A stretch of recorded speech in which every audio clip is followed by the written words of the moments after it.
moving on to our last speaker of the night, and it's a good one. Chester Elton is a leadership guru. Seriously, if you Google top 30 leadership gurus of 2013, it's number 12, right ahead of Jim Collins. He's a best-selling author. He's been on almost every news source you can think of, and Larry King loves him, so I love him too. Before I bring him on, let me share with you this. I was out in the hall just not too long ago, and Chester came up to me and very kindly commended me on my performance tonight. And as I was blushing, he also, in the most constructive way possible, offered a way to be a better MC. I'm trying my hardest to do it now. But in that moment, I saw a white light behind him, a halo over his head, and I thought to myself, teach me how to be a better leader. So I'm very excited for his talk, Managing with Carrots. Everybody, please welcome Chester Elton. Great job. Great job. Hey, listen, I'm delighted to be with you here tonight. I get to actually present in a lot of venues, in a lot of different places. And I love TED Talks, as I know you do, or you wouldn't be here. And I've done a lot of research, and I figured out that the quality of a TED Talk or any presentation is directly proportionate to the volume of applause that welcomes the speaker to the stage. So if you want this to be really world class, you got to do better than whatever that was you just attempted. Could we try that again? Here's Chester. Yes. Yeah, it's a cheap trick, but I like it. You know what I love about that is it made me feel great. Didn't it make you feel great? Yeah. So I was back there and I was looking at all these TED Talks, you know, the fireman, the magician, and the denying the tests and Disney and all that great stuff. And I thought to myself, wouldn't it be great if the workplace was like a TED Talk every day? How awesome would that be? Like you show up to work, the meetings would be short. They'd be 15, 18 minutes, right? Well prepared, inspiring. And at the end of every meeting, there'd be raucous applause. Let me say that again. At the end of every meeting, there'd be raucous applause. There. But you see, the facts tell a much different story in the workplace. The conference board in Manhattan. Over the years, disengagement in the workplace is at an all-time high. Less than 50% of American workers are disengaged at work. Deloitte, the global consulting company, globally says that 87% of workers worldwide are either disengaged or actively disengaged at work. In other words, going to work is a horrible experience, or as we say in our neighborhoods, right, horrible. They're horrible, you know what I'm saying? And for those of you, how many of you have actually had a horrible job at some point? Yeah. And how do you feel when you get up in the morning and go to work and you have all that angst and that anger? And have you ever done this where you take all that anger and angst and you bring it home and you share it with every member of your family, right? Absolutely. Those terrible, terrible jobs, we've all had them. And I thought, how can we change this? How can we take these horrible workplaces and make them wonderful places to work? Well, I think the key is we've got to take advice from our first managers, our moms and dads. This is my mom and dad. Give it up for mom and dad right there. Yeah. And what did your mom and dad teach you when you were 5 or 6 years old? What did they say? Remember to say, please and thank you. Clean up after yourself. Don't push. Don't hit. Don't bite. Still good advice. You should write that down. Right? You know, some people call it the golden rule. You know what I call it? I call it managing with carrots. And I brought some carrots with me here today because I want you to participate. The carrot is the international symbol for reward, right? Somebody does something great, you give them a carrot. If they believe what they do matters and they make a difference and somebody notices it and celebrates it, you give them a carrot. What would be the opposite of the carrot? Just yell it out. The pole. No, close. What would it be? The stick. That's right. We got our first winner. Give her a round of applause right there. See? Made me feel good giving it to you, made you feel good getting it, didn't it? The carrot, right? So here's what's really interesting. The carrots are the little things. And it works well in life, you know, clean up after yourself, please and thank you. You know what? It works great in business. I want to share a couple of case studies with you. First one is kind of fun. It's a massive grocery store chain in the UK called Tesco. If you've ever been to the UK, you've been to a Tesco. They have 300,000 employees in the UK alone. Well, over the years, and by the way, they've been iconic for forever. Over the years, they kind of lost the focus on the customer, lost the focus on the employees, and their reputation and their profits and everything started to kind of tank. They had to do something about it. They brought in some new leadership. They brought in Matt Davies, who'd worked at another place. They brought in Dave Lewis. And they said, you know what? We do the big things great. We've got logistics and shelves are full of food and everything. We got employees, locations, everything. But our reputation is suffering. You know what we need? We need the littles. Every little helps. is their theme. They said, you know what we got to do? We can't legislate our way out of this downturn. We've got to behave our way out of it. And here's what Dave Lewis made a challenge, along with Matt Davies, his CEO, to every employee. He said, you know what? Every day, I want you to do a little something, a little act of kindness, every day in every one of our stores for a customer or a coworker. He says, think about that. That would be 3 wonderful little experiences, 300,000 little experiences every day.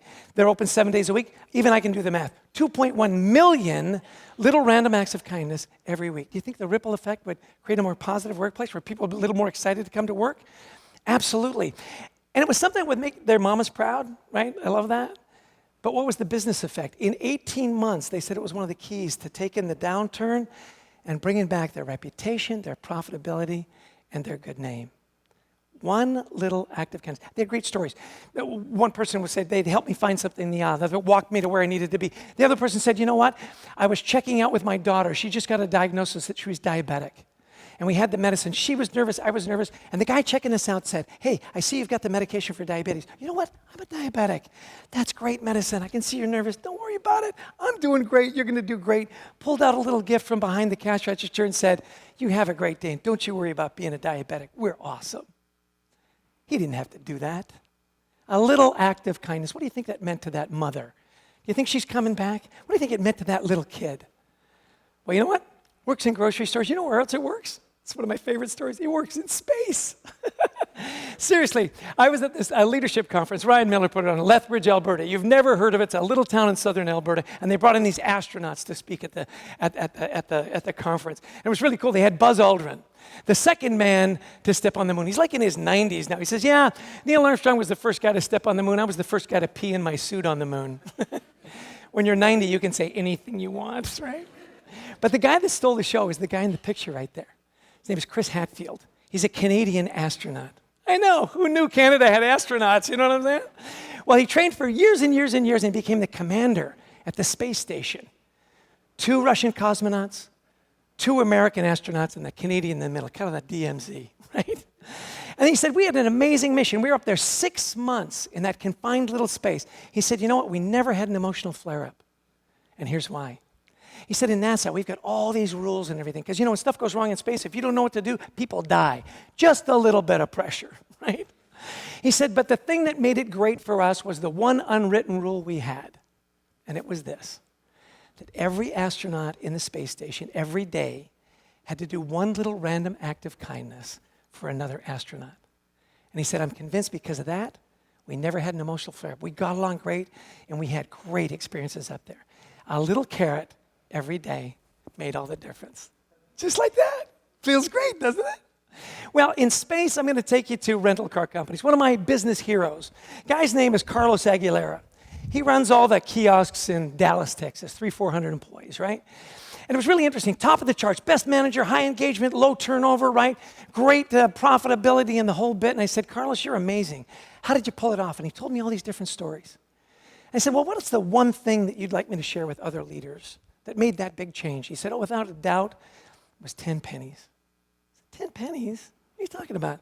He said, well, let me tell you this story. When I was growing up in business, my managers were really quick to point out what I did wrong, really slow to point out what I did right. I decided if I ever got to lead, I wouldn't be that guy. So to remind me that there's good things happening every day, I put 10 pennies in my left pocket. And I set a goal to have 10 positive interactions with my people every day. Now, you can't be with these people every day. You know, sometimes it's a phone call, little carrot. Sometimes it's a text, right? Sometimes, I don't know, it's a little in-person thing, right? Little carrots every day, 10. And he says, if I get to lunch and I've got 8 pennies in my left pocket, because that's how he keeps track. Every time he takes a penny from his left pocket to his right pocket. He said, if I get to lunch, I get 8 pennies in my left pocket, not doing my job. Now, I know what you're thinking. Well, nothing ever goes wrong at rental car companies. That's unicorns and rainbows, right? Except when people crash them or lose them or throw up in them, right? And he's got to have tough conversations with his people. But do you think they listen to him? Of course they do, because he's quick to praise and slow to criticize. Now, Carlos doesn't know this, but Harvard School of Business did a study. You know what they said? They said positive workplace, the ratio is 5-1. 5 positive comments to every negative. Now, I was doing this with some executives in Singapore. It was hilarious. I said, what do you think the ratio should be? The guy said, I think it should be 1-1. said, okay, well, defend your answer. He said, that's balance. For every compliment, there's a criticism. That's balance. I said, try that at home with your wife. See how that works out for you. You know what I'm saying? Like, can you imagine you're getting ready to go out? I'm talking to the guys now. You're getting ready to go somewhere nice. Your girlfriend, your partner, your wife comes down the stairs and says, how do I look?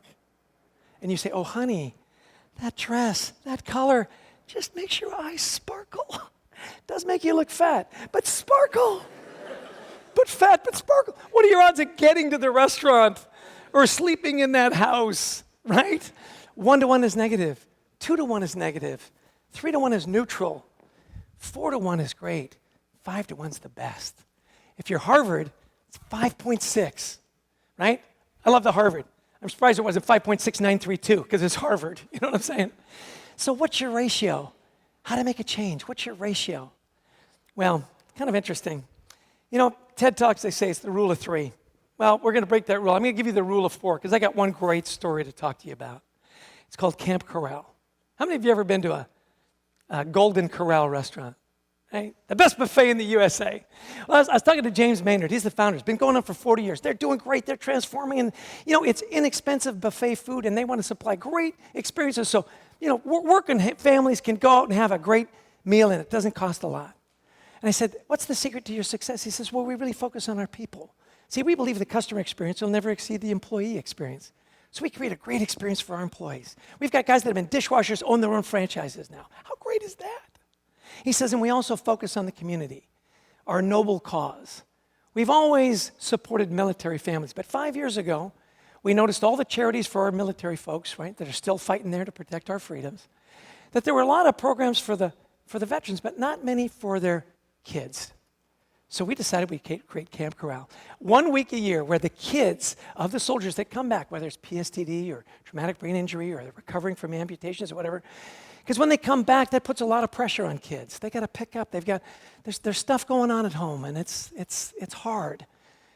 1 week where they can go just be kids with other military kids that are undergoing the same stuff, and they can just be kids. All expenses paid. Most of these families couldn't afford to send their kids to a camp like that. Well, the first year they had one camp, a couple hundred kids. 5 years later, they've got over 20 camps nationwide. Over 3,000 kids went to camp this year. All expenses paid. You know what the survey showed? When those kids came home, they were less stressed, they were happier, and they did better in school, and they had better family relations for 1 week. You know how they raised the money for those camps? There's a little bucket at every Golden Corral. It says, hey, camps for kids, put $1 in the bucket. Do you know how much money they raised this year? $1.7 million.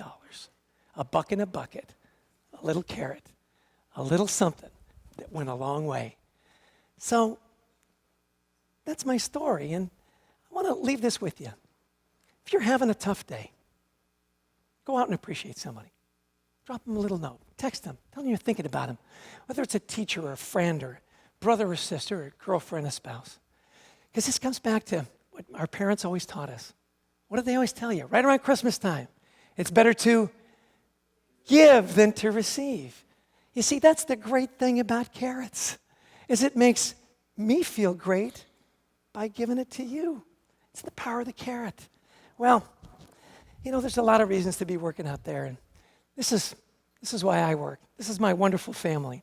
Now, it's not everybody. My son-in-law, Braden, didn't make the picture, and one of my sons was away. That's that creepy head in the back, stalking everybody. And then, a couple of my kids are married now. We have our first grandson. I know that doesn't look like a real baby, but it is. This is what he looks like now. Cutest kid ever.